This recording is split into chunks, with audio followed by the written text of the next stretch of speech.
भारत राष्ट्र समिति के कारगुजार सदर के.टी. रामाराव ने तेलंगाना के यौम तासीस के मौके पर अमेरिका के शहर डलास में तेलुगु एनआरआईज़ की एक तकरीब से खिताब करते हुए साबिक वज़ीर आला चंद्रशेखर राव की क़ियादत और तेलंगाना तहरीक की कुर्बानियों को खिराज अक़ीदत पेश किया।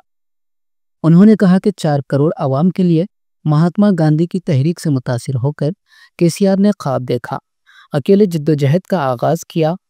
उन्होंने बेशुमार ज़िल्लतों को बर्दाश्त करते हुए तेलंगाना को हासिल किया।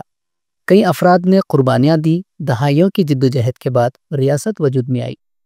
उन्होंने जोर देते हुए कहा कि एक मुजाहिद आज़ादी जब वज़ीर आला बनता है तो इसकी क़ियादत में जज्बा और हौसला खुद ब खुद आ जाता है। 2023 के इंतखाबात में शिकस्त के बावजूद हम तेलंगाना से मोहब्बत करने में हमेशा सबसे आगे रहे हैं। हमें यकीन है कि आइंदा 3 वर्षों में केसीआर दोबारा वज़ीर आला बनेंगे। उन्होंने कहा कि आप सबको देखकर तेलंगाना की धरती फ़ख्र महसूस कर रही है। आपने बर्र-ए-आज़मों की सरहदें पार करके भी अपनी तहज़ीब व सक़ाफ़त को बरकरार रखा। बदकमा जैसे त्योहारों को हज़ारों मील दूर रहकर भी नहीं भूले। ऐसा जज्बा गुज़िश्ता दहाई में दिखाई दिया था, जो आज भी कायम है। मुझे कल एहसास हुआ कि अब हमारे सिर्फ 2 नहीं बल्कि 3 रियासतें हैं। तीसरी रियासत टेक्सास है। उन्होंने मज़ीद बताया कि वो 2015 में अमेरिकी सरमायाकारी के लिए जब डलास आए थे तो वो एक मिशन पर थे और आज देख रहे हैं कि तेलंगाना के सफ़ीरों ने वहाँ अपनी कामयाबी के नक़ूश छोड़े हैं।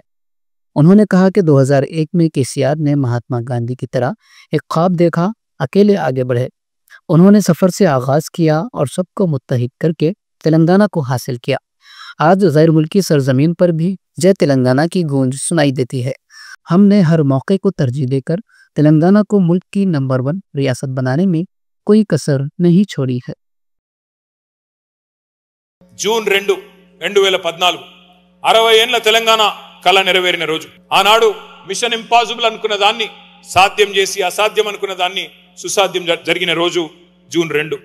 దశాబ్దాలుగా తో కాలంగా స్థిరపడ్డ పెద్ద రాష్ట్రాలను తలదన్నే విధంగా అనతి కాలంలోనే అగ్రగామిగా భారతదేశంలో అవతరించింది మన తెలంగాణ. ఒకనాడు తెలంగాణ అనగానే గుర్తొచ్చే దృశ్యాలు కరువులు, కన్నీళ్లు, వలసలు, ఆత్మహత్యలు, ఆకలి సావులు, ఎన్కౌంటర్లు, పడావుబడ్డ భూములు, పాడుబడ్డ ఇండ్లు, మొండి గోడలు, ఎండిపోయిన చెరువులు, బొంబాయి, దుబాయి, బొగ్గుబాయి అన్నట్టుగా ఉండే తెలంగాణ బతుకు. మరి ఒక దశాబ్ద కాలం తర్వాత ఆ దృశ్యాలు, ఆ చిత్రాలు మారుతున్నాయి, మారిపోయాయి. పచ్చని పొలాలు, పంట రాసులు, మత్తడి దుంకే చెరువులు, నట్టింటికి నల్ల నీళ్లు, కొత్త ఇండ్లు, ఆటపాటలు, ఆనందాలు, సుజల సుఫల సస్య శ్యామల సన్నివేశాలు. వలవల ఏడుస్తూ వలస వెళ్లిపోయిన పాలమూరుకు వలపోతల నుంచి విముక్తి.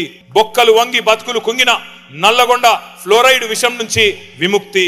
సాలెల మగ్గం సడుగులు విరిగి ఉరిసిల్లగా మారిన సిరిసిల్ల నేతన్నల ఆత్మహత్యల నుంచి విముక్తి. ఆదివాసీ బిడ్డలు పిట్టల్లా రాలిపోయే ఏజెన్సీ విష జ్వరాల విషాదం నుంచి విముక్తి. కటిక చీకట్లతో, కరెంటు కోతలతో, కాలిన మోటార్లతో అల్లాడిపోయిన అంధకారం నుంచి విముక్తి.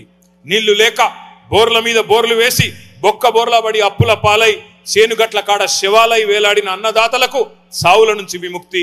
బొంబాయి, దుబాయి, బొగ్గుబాయి బతుకుల నుండి విముక్తి. ఇవన్నీ కూడా నేను చెప్పింది 10 ఏళ్ల కాలంలోనే కేసీఆర్ గారు నిజం చేసి చూపెట్టిన నాయకుడు. ఈనాటి అద్భుతాలన్నీ ఆనాటి కేసీఆర్ గారి ఆలోచనలే. తెలంగాణ వస్తుందా రాదా అనే చర్చలు టీవీల్లో జరుగుతున్నప్పుడు కేసీఆర్ గారు మేమందరం కూర్చునే ప్రతి సందర్భంలో తెలంగాణ వస్తుందా రాదా అని మాట్లాడేటోడు కాదు. తెలంగాణ వచ్చినాక ఏం చేద్దాం, తెలంగాణ వచ్చిన తర్వాత ఏం మొదలు పెడదాం అని అనుక్షణం తపనబడ్డ నాయకుడు కేసీఆర్.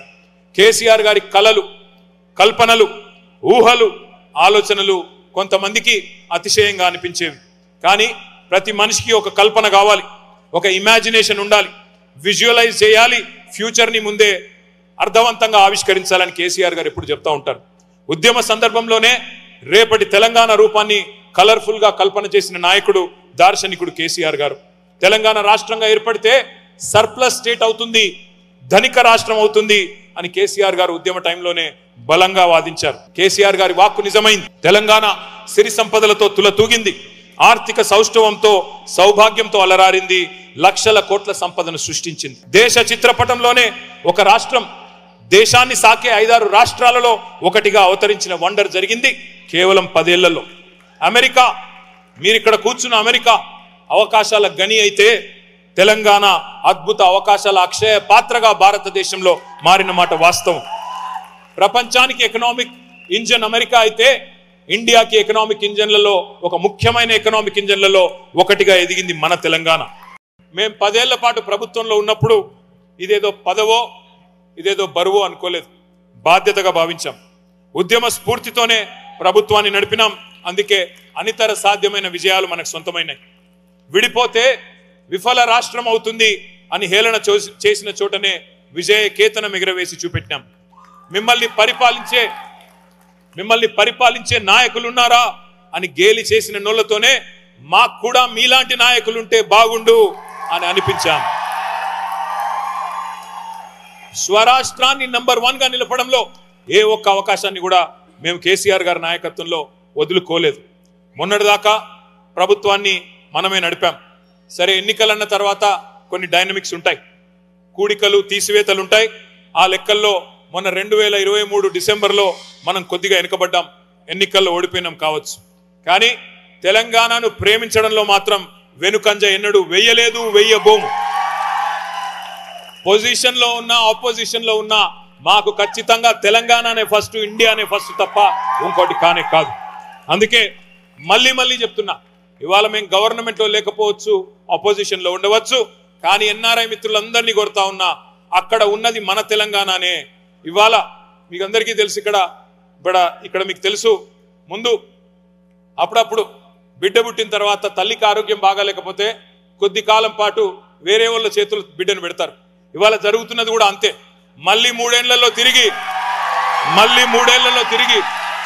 మళ్ళీ బిడ్డ తల్లి దగ్గరికే చేరుతుంది, తెలంగాణ తల్లి దగ్గరికే చేరుతుంది.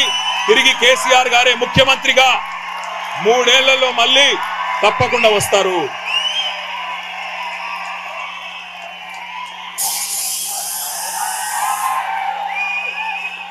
ఇక్కడ ఉండే విద్యార్థులు కూడా చాలా మంది ఇక్కడ ఉన్నారు. వాళ్ళు నాకు తెలుసు, నేను కూడా ఇక్కడ చదువుకున్న విద్యార్థిని అమెరికాలో. ఇక్కడ ఇవాళ ప్రస్తుతం ఈ దేశంలో ఉన్న పరిస్థితుల దృష్ట్యా కొంత తెలుగు రాష్ట్రాలకు సంబంధించిన విద్యార్థులు, మన భారతీయ విద్యార్థులు ఇబ్బంది పడుతున్నారని చెప్పి నిన్న మొన్న కొంతమంది మిత్రులు చెప్తా ఉన్నారు. వారికి నాదొకటే సూచన. ఇంగ్లీష్లో ఒక సామెత ఉంది, tough times never lost but tough people do. ఈ ఇబ్బందులన్నీ కూడా తాత్కాలికం. మీ అమ్మా నాన్నలు ఎన్నో ఆశలతో, మీ తల్లిదండ్రులు మిమ్మల్ని ఇక్కడికి పంపారు. ఇలాంటి సమస్యలు వచ్చినప్పుడే గుండె నిబ్బరంతో ఉండాలి. మీకు అండగా బీఆర్ఎస్ ఉంటుంది.